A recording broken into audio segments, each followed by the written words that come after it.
¿Qué tal, gente de Red de Fútbol? Bueno, aquí estamos en esta entrega especial de análisis al finalizar la fase de liga de la UEFA Champions League, que nos ha traído muchas sorpresas. Si bien ya sabíamos que había dos equipos clasificados, Arsenal, Bayern, muy sólidos al cabo de lo que fue toda esta fase de liga, la última jornada, 18 partidos a la vez, nos entregó emoción hasta el último instante. En cada punto de la tabla, casi todos los partidos, brindándonos algo por lo cual pelear, lo cual creo que es un gran acierto de parte de quien en la UEFA pensó en este tipo de formato para poder incluir más clubes, para poder brindar una mayor cantidad de dinero y para poder generar una mayor competitividad. Que al fin y al cabo eso es un poco lo que ha ocurrido. Creo que a la hora de pensar en un gran ganador, creo que hay que pensar en el Sporting Club de Portugal, que termina quedándose en el minuto 94 con la victoria frente al Athletic Club de Bilbao en el duelo de los Leones. Y creo que en el gran perdedor, o los grandes perdedores, tenemos que situar a los equipos de Madrid. Sin duda, el gran perdedor podría llegar a ser también el campeón, Paris Saint-Germain. Pero está dentro de las decepciones de esos equipos, de esos clubes que tenían la suerte en sus manos y que no pudieron terminar de encaminar su situación dentro de lo que ha sido la última fecha. París jugando en casa frente a Newcastle y Real Madrid jugando de visitante frente a Benfica de José Mourinho, un entrenador que la gente de Real Madrid mira con mucha nostalgia, pensando en un tiempo pasado que fue mejor.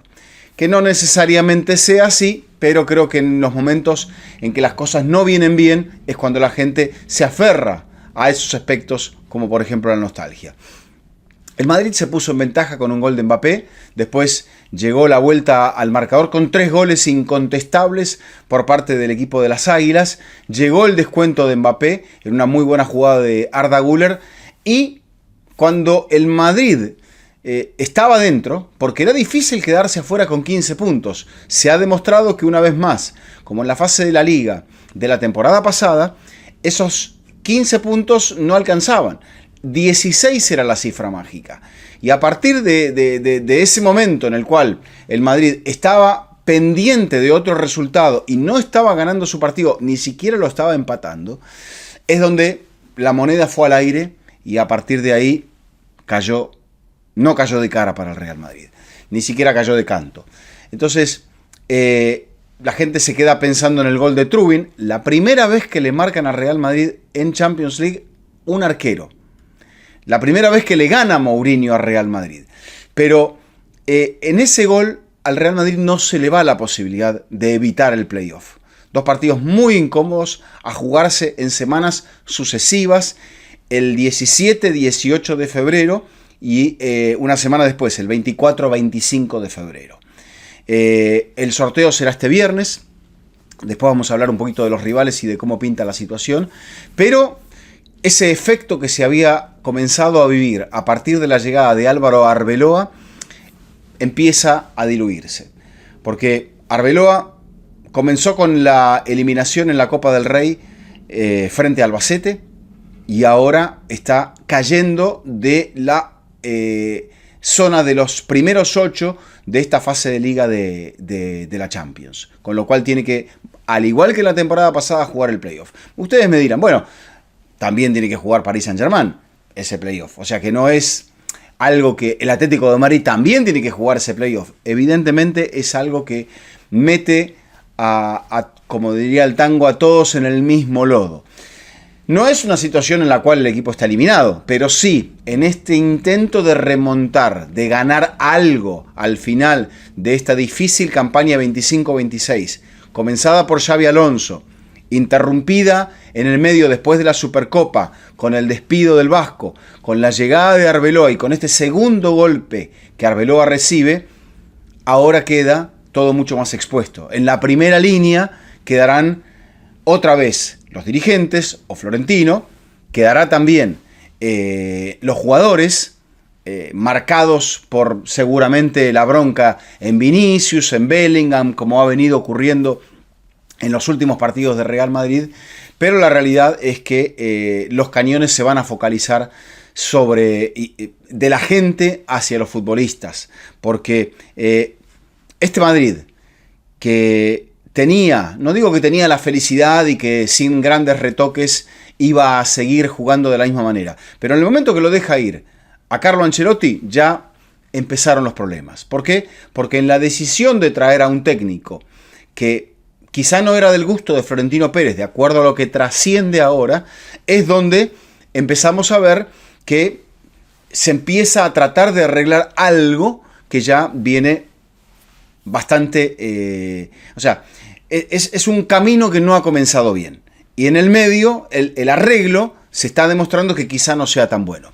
En un momento, el fin de semana sobre todo, después de la victoria frente al Villarreal, se llegó a pensar que Arbeloa, sin ser un entrenador tan intervencionista, sin ser un entrenador tan meticuloso como Xabi Alonso, como le dijo Pep Guardiola, que no negociara sus condiciones, en otras palabras, pero Arbeloa me parece que intentó ser uno de esos policías buenos que se metiera cerca de la posición de los jugadores, cerca de la posición del plantel, replicando un poco lo que era la manera de trabajar de Ancelotti. Ancelotti rara vez tenía un enfrentamiento con sus jugadores, o al menos que trascendiese, y eso hacía que el plantel entregado le respondiera. Bueno, en este caso, ante un Benfica que venía mal, con Mourinho eliminado de las dos copas, la Taza de Portugal, la Copa de la Liga o la Taza de la Liga de Portugal, con esa eliminación y con un equipo que ha empezado a descolgarse de lo que es la lucha por la punta, donde Porto va muy bien, donde el Sporting va segundo. Mourinho, que tampoco había comenzado la temporada, al igual que Arbeloa, sustituyendo al hombre que lo eliminó cuando dirigía al Fenerbahce, Mourinho se jugó esta última carta. Sabía que estaba muy apretado, tuvo que recibir a la barra de Benfica en la semana, en fin, manifestación contraria, etcétera. Y la realidad es que, bueno, Benfica jugó con el alma y con su arquero terminó marcando el gol. Por eso hablábamos de las hipótesis y de las teorías, como que este plantel estaba contento ahora que no estaba Xabi Alonso, que es un poco lo que trasciende. Acá se ve como que, y se dice, porque lo comentó, se comentó, no vamos a decir quién ni a partir de dónde, pero que Xabi Alonso se había supuestamente enterado de que varios jugadores habían llamado a los cargos altos para manifestar su descontento. Y alguien se lo dijo a Xabi. Entonces Xabi sabía de esas llamadas o de esos mensajes y sabía quiénes eran esos receptores. Ahí, claramente, ese ciclo se torció.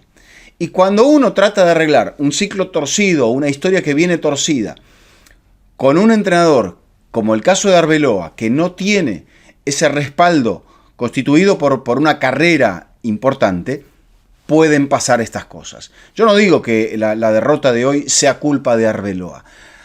A lo que voy es que este equipo, que hace un par de semanas había quedado eliminado por Albacete, es el mismo que se presentó a jugar frente a Benfica. Y un Benfica urgido, un Benfica herido, fue capaz de meterle 4 goles, de propinarle esta derrota y volver a enviarlo a ese playoff incómodo, donde le podría volver a tocar el Benfica o le podría tocar un Bodo Glimt que ha llegado aquí como un matagigantes, habiendo vencido en su estadio en la séptima fecha, en el penúltimo partido, allá en el Círculo Polar Ártico, al Manchester City, y en la última fecha habiéndose posado sobre el Metropolitano para ganarle de remontada al Atlético de Madrid. O sea que cuidado con los dos rivales, hay un campo sintético allí en Noruega, hay un equipo que ya te ha ganado, veremos qué es lo que sigue en esta película. Dentro de los muchos análisis que presenta esta jornada tan rica, tan llena de situaciones, la ratificación de los equipos de la Premier, 5 de 8 que están en la zona noble, los que evitarán ese partido, esa serie de febrero, y que estarán esperando hasta marzo para volver a entrar en esta competencia. Un punto en el cual por ahí los equipos se enfrían demasiado, pero tienen las copas, tienen sus elementos, tienen sus cosas por allí por las cuales pelear y por las cuales no distraerse. Por ejemplo, el City va a tener que jugar la posibilidad de clasificar contra Newcastle a la final de la Copa de la Liga. El Barça sigue en competencia en la Copa del Rey. El Atlético de Madrid, que tiene que jugar este playoff, también sigue en competencia de la Copa del Rey. O sea que hay mucha gente que está muy ocupada y que está tocada, que está herida, como es el caso de los del Cholo Simeone, como es el caso de los de Arbeloa, como es el caso de Paris Saint-Germain. París se pone en ventaja después de que Pope le detuviera un penal a Ousmane Dembélé, Balón de Oro. No está teniendo una buena temporada Dembélé hasta aquí, no suma 10 goles, pagando un poco ese quizá costo de haber ganado el Balón de Oro. Pero es un París mucho más... En este encuentro no fue vulnerable, pero en los últimos partidos, de los últimos 4, nos encontramos contra un equipo que ha perdido encuentros, ha perdido contra el Bayern, ha perdido contra el Sporting y ha empatado ahora, lo cual sabe a derrota, porque el ganador de este partido entre Newcastle y Paris Saint-Germain sabía que tenía la clasificación asegurada. Sin embargo, los dos entraron en una zona donde el partido fue muy bien planteado por Eddie Howe y muy bien ejecutado por sus jugadores con mucha valentía. Y después le pasa lo que a veces le pasa a esta versión de Paris Saint-Germain, muy gastada por todos los torneos que ha jugado, la Supercopa Europea, el Trofeo de los Campeones de Francia, o sea, la Supercopa, eliminado en la Copa Nacional por el Paris Football Club, ganador de la Copa Intercontinental ante Flamengo por penales, pero los 3 trofeos que ya ha ganado Paris Saint-Germain los ha ganado por penales. Y aquí la suerte no lo acompañó. Recién el fin de semana, para que se entienda el peso de esos 65 partidos en la campaña anterior, recién el fin de semana recuperó la punta de la tabla de posiciones con esa carambola que le brindó el Olympique de Marsella, hoy también eliminado hasta del playoff en esta UEFA Champions League. Se clasifica el Mónaco, un equipo que había sido goleado la semana pasada por Real Madrid, y no se clasifica el Olympique de Marsella. Historias y situaciones realmente muy curiosas. Dentro de lo épico está la clasificación de Benfica, la clasificación de Olympiacos, la clasificación del Bodo Glimt, goleado y todo clasifica Karabag. Hay equipos que se han medio metido por la ventana, pero que se han metido. El caso de Mónaco, que no marca goles y no sé si va a cambiar de entrenador, no marca goles en sus últimos partidos. La eliminación del Athletic Club de Bilbao, la sabida eliminación del Villarreal, la eliminación del campeón de Italia, el Napoli de Antonio Conte. O sea, Italia, que no clasifica directamente a octavos todavía a ningún equipo, tiene allí en esa burbuja, aunque van a ser locales en el tercer partido, a Atalanta, a Inter y a la Juventus. El Napoli, el campeón, pasó como ocurría en aquellas épocas donde se conseguían los títulos de la mano de Diego Armando Maradona. Bueno, pasó como eso. El Napoli fue eliminado a las primeras de cambio, lo cual supone un golpe muy duro para Conte. Un hombre que tiene éxito a raudales en las ligas domésticas, pero que cuando llega al fútbol europeo es como que se enfrentara a un muro al cual no lo puede superar. Para aquellos que me pidan que hablemos del cuadro y lo que el cuadro puede llegar a mostrar, a ver, dentro de lo que son los emparejamientos, el sorteo va a efectuarse el próximo viernes. Mónaco o Karabag van a enfrentarse a PSG o Newcastle, ¿correcto? El sorteo es para ver cómo se van a cruzar Mónaco o Karabag o PSG o Newcastle. PSG y Newcastle van a ser locales en el partido de la vuelta. De la misma manera, Brujas o Galatasaray ante Juve o Atlético de Madrid. Quizá me dirán, para el Atlético de Madrid no es tan complicado, y de hecho no parece tan complicado hacia adelante. Lo que sí, por ejemplo, saben los que ganen esas series que se van a enfrentar o a Liverpool o a Tottenham en octavos de final. Y los ganadores de cualquiera de las series entre PSG, Newcastle, Mónaco, Karabakh se van a enfrentar o al Barça o al Chelsea. Bajando más en el cuadro, Bodo Glimt o Benfica, lo dicho, contra Real Madrid o Inter. Los ganadores de esas series se enfrentarán o a Sporting Club de Portugal o a Manchester City. Y me dirán, no es el mismo City, este Sporting no mete miedo, pero hasta aquí el Sporting se ha cargado en la última fecha al Athletic Club, que no venía muy bien, y en la penúltima le había ganado al campeón, Paris Saint-Germain. Arsenal o Bayern, los mejores en su clasificación, se van a enfrentar ya en la última parte. O sea, después está la inversión del cuadro de acuerdo a lo que vaya saliendo. Y acá son el 1 o el 2 se van a enfrentar los que están en la zona media, ¿correcto? Que son el 17 o el 18 Borussia Dortmund u Olympiacos. Y el 15 o 16, que son las partes más parejas de este playoff, Atalanta o Bayer Leverkusen. O sea, puede haber un cruce de alemanes o se pueden cruzar Atalanta contra un alemán y Olympiacos contra el otro alemán. Los ganadores de ellos se van a enfrentar. Ahí hay 3 alemanes en el mismo sector, aparentemente. O 3 posibles alemanes en el mismo sector. Arsenal o Bayern se van a enfrentar a los ganadores de lo que indique el sorteo del próximo viernes. Esas series de playoff, como dijimos, a mediados y fines de febrero. Después de lo cual se va a hacer el sorteo y ya al conocerse el resto del cuadro, ya sabremos, cuando coloquemos cada uno, estará todo el camino, toda la llave, todo el bracket para llevarnos a la final que se va a disputar en Budapest. Así que ha sido una jornada intensa. Se han jugado 18 partidos, había algunos casos en los cuales sabíamos que no pasaba nada, que no se jugaba mucha cosa, pero quedan eliminados de toda posibilidad el Olympique de Marsella, el Pafos, Unión Saint-Gilloise, PSV, Athletic Club de Bilbao, Napoli, Copenhague, Ajax, Eintracht Frankfurt, Slavia Praga, Villarreal y Kairat Almaty. La gente dirá, bueno, ¿y el Barça? El Barça se metió quinto. Remontó frente a Copenhague, arrancó perdiendo el equipo de Hans-Dieter Flick porque lo tomaron mal parado en una contra. Después hace cambios Flick, propone primero el ingreso de Bernal por Eric García y luego empieza a retocar el equipo. Era un partido difícil para el Barça porque no estaba jugando suspendido Frenkie de Jong y no estaba jugando Pedri, con una lesión que es la buena noticia para el equipo catalán, le va a permitir llegar muy bien a, si no hay contratiempos, a cuando la Champions se reanude, lo cual será en el mes de marzo para el conjunto que es campeón de España.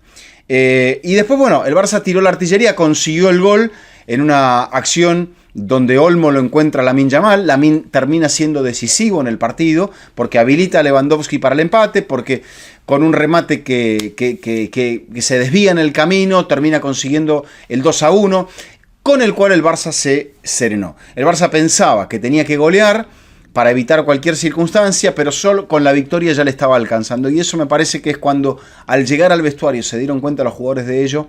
Es como que el equipo entró en una zona de serenidad y a partir de allí gestionó mucho mejor el partido. Aparecieron los goles más adelante de Rafinha de penal, uno de Rashford de tiro libre, muy simbólico porque es el primer gol que el FC Barcelona hace de tiro libre desde el último que había marcado en su era el máximo goleador de su historia, Lionel Andrés Messi. Así que así nos queda la situación sin el último campeón directamente clasificado a la zona de los octavos de final. Sí, con el Manchester City, que ahora enmienda lo que había hecho en la temporada pasada, le acabó ganando al conjunto de Galatasaray por 2-0. Y el hecho de contar con esas semanas, si bien no garantiza esas semanas libres del mes de febrero, no garantiza el éxito, sí lo que te hace es aflojar un poco las tensiones. Dentro de las muchas cosas que vemos que nos arroja la tabla, por ejemplo, llama la atención que tanto Liverpool como Tottenham, que no están figurando muy bien en las posiciones de su Liga Premier, porque miro la tabla y que lo encuentro al Liverpool, que es el sexto lugar, perdón, y el Tottenham es el 14º. Sin embargo, se han metido en la parte más alta, un Tottenham que estaba muy cuestionado con Thomas Frank, y un Liverpool que también venía en el último fin de semana de caer frente a Bournemouth. Pero, como se verá, es muy difícil hacer lo que están haciendo Bayern y Arsenal. También será muy difícil mantenerlo a medida que el torneo sigue avanzando. Y cuando nosotros sigamos avanzando, les pediremos como siempre que nos acompañen en estas entregas aquí a través de Red de Fútbol, que se suscriban, que nos manden sus comentarios, que nos digan qué pasa con el Real Madrid, qué opinan de Arbeloa, se tiene que quedar, se tiene que ir, hay que meter otro cambio de timón, si el equipo queda eliminado en ese playoff, ¿qué va a pasar con el Cholo Simeone? El Cholo Simeone se está acabando su época en el Atlético de Madrid. Lo de hoy no fue muy digno. Y cuando había mucha gente que suponía que el Barça no iba a andar bien, que Flick se iba a caer, por ahora el Barça es el único de los españoles que ha logrado avanzar. Un golpe duro también para el fútbol español, porque tanto Athletic Club de Bilbao como Villarreal no lograron meterse dentro de lo que será esta competencia muy exigente, pero también muy emotiva a partir de aquí. Así que bueno, les agradecemos y los esperamos en el próximo capítulo de análisis de todo el fútbol europeo en Red de Fútbol. Hola, soy Alejandro Figueredo, conductor de ¿Qué pasa Inter Miami? Si te gustan nuestros contenidos, suscríbete a Red de Fútbol y activa las notificaciones.